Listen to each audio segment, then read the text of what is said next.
When I was 7 years old, some well-meaning adult asked me what I wanted to be when I grew up. Proudly, I said, an artist. No, you don't, he said. You can't make a living being an artist. My little 7-year-old Picasso dreams were crushed, but I gathered myself, went off in search of a new dream, eventually settling on being a scientist, perhaps something like the next Albert Einstein. I have always loved math and science, later coding, and so I decided to study computer programming in college. In my junior year, my computer graphics professor showed us these wonderful short films. It was the first computer animation any of us had ever seen. I watched these films in wonder, transfixed, fireworks going off in my head, thinking, that is what I want to do with my life. The idea that all the math, science, and code I had been learning could come together to create these worlds and characters and stories I connected with was pure magic for me. Just 2 years later, I started working at the place that made those films, Pixar Animation Studios. It was here I learned how we actually execute those films. To create our movies, we create a three-dimensional world inside the computer.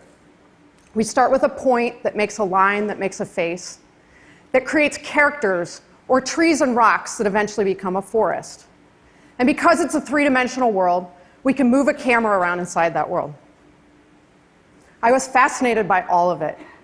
But then I got my first taste of lighting. Lighting in practice is placing lights inside this three-dimensional world. I actually have icons of lights I move around in there.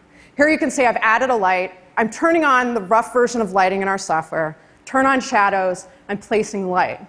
As I place the light, I think about what it might look like in real life, but balance that out with what we need artistically and for the story.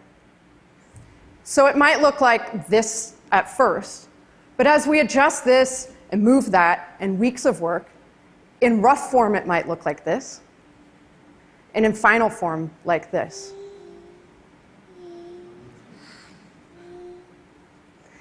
There's this moment in lighting that made me fall utterly in love with it. It's where we go from this to this. It's the moment where all the pieces come together and suddenly the world comes to life, as if it's an actual place that exists. This moment never gets old, especially for that little 7-year-old girl that wanted to be an artist. As I learned to light, I learned about using light to help tell story, to set the time of day, to create the mood, to guide the audience's eye, how to make a character look appealing or stand out in a busy set. Did you see Wally? There he is. As you can see, we can create any world that we want inside the computer. We can make a world with monsters, with robots that fall in love. We can even make pigs fly.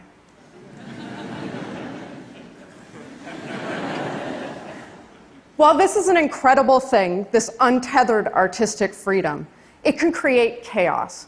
It can create unbelievable worlds, unbelievable movement, things that are jarring to the audience. So to combat this, we tether ourselves with science. We use science and the world we know as a backbone to ground ourselves in something relatable and recognizable. Finding Nemo is an excellent example of this. A major portion of the movie takes place underwater. But how do you make it look underwater? In early research and development, we took a clip of underwater footage and recreated it in the computer. Then we broke it back down to see which elements make up that underwater look. One of the most critical elements was how the light travels through the water. So we coded up a light that mimics this physics. First, the visibility of the water, and then what happens with the color. Objects close to the eye have their full rich colors. As the light travels deeper into the water, we lose the red wavelengths, then the green wavelengths, leaving us with blue at the far depths. In this clip, you can see two other important elements. The first is the surge and swell, or the invisible underwater current that pushes the bits of particulate around in the water. The second is the caustics. These are the ribbons of light, like you might see on the bottom of a pool, that are created when the sun bends through the crests of the ripples and waves on the ocean's surface. Here we have the fog beams. These give us color depth cues, but also tell us which direction is up in shots where we don't see the water surface. The other really cool thing you can see here is that we lit that particulate only with the caustics. so that as it goes in and out of those ribbons of light, it appears and disappears, lending a subtle magical sparkle to the underwater. You can see how we're using the science, the physics of water, light, and movement, to tether that artistic freedom. But we are not beholden to it. We considered each of these elements and which ones had to be scientifically accurate, and which ones we could push and pull to suit the story and the mood. We realized early on that color was one we had some leeway with. So here's a traditionally colored underwater scene. But here we can take Sydney Harbor and push it fairly green to suit the sad mood of what's happening. In this scene, it's really important we see deep into the underwater so we understand what the East Australian current is that the turtles are diving into and going on this roller coaster ride. So we push the visibility of the water well past anything you would ever see in real life. Because in the end, we are not trying to recreate the scientifically correct real world. We're trying to create a believable world, one the audience can immerse themselves in to experience the story. We use science to create something wonderful. We use story and artistic touch to get us to a place of wonder. This guy, Wally, is a great example of that. He finds beauty in the simplest things. But when he came into lighting, we knew we had a big problem. We got so geeked out on making Wally this convincing robot that we made his binoculars practically optically perfect.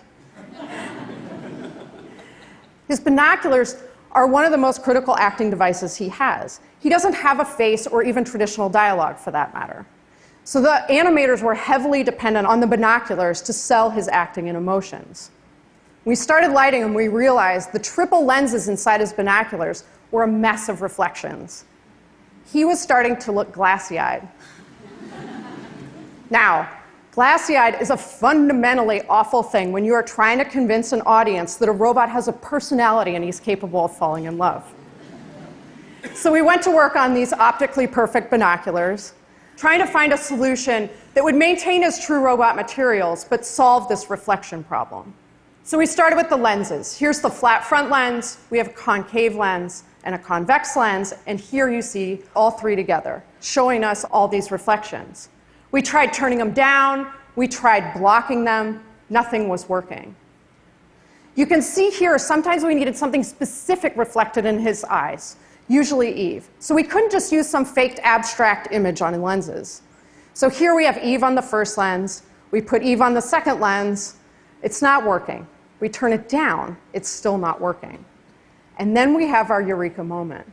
We add a light to Wally that accidentally leaks into his eyes. You can see it light up these gray aperture blades. Suddenly, those aperture blades are poking through that reflection the way nothing else has. Now we recognize Wally as having an eye. As humans, we have the white of our eye, the colored iris, and the black pupil. Now Wally has the black of an eye, the gray aperture blades, and the black pupil. Suddenly, Wally feels like he has a soul, like there's a character with emotion inside. Later in the movie, towards the end, Wally loses his personality, essentially going dead. This is the perfect time to bring back that glassy-eyed look. In the next scene, Wally comes back to life.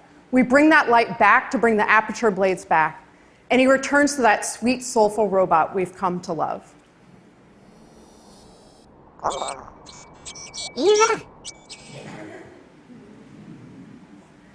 There's a beauty in these unexpected moments. When you find the key to unlocking a robot's soul, the moment when you discover what you want to do with your life. The jellyfish in Finding Nemo was one of those moments for me. There's scenes in every movie that struggle to come together. This was one of those scenes. The director had a vision for this scene based on some wonderful footage of jellyfish in the South Pacific.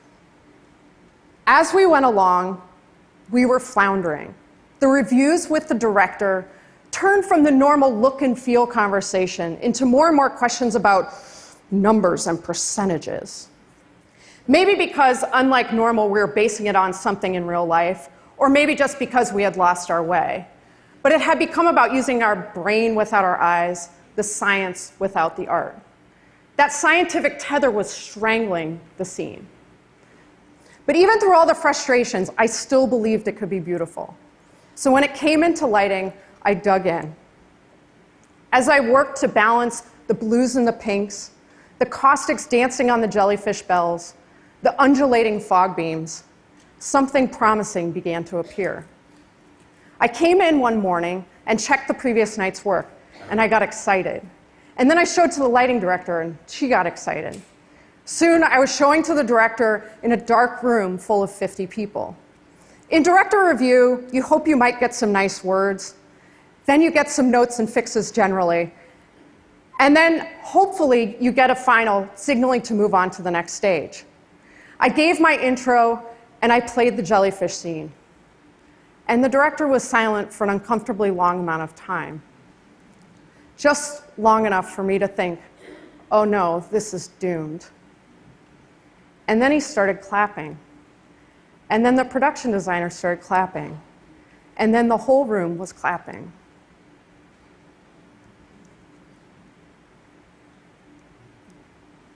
This is the moment that I live for in lighting, the moment where it all comes together and we get a world that we can believe in.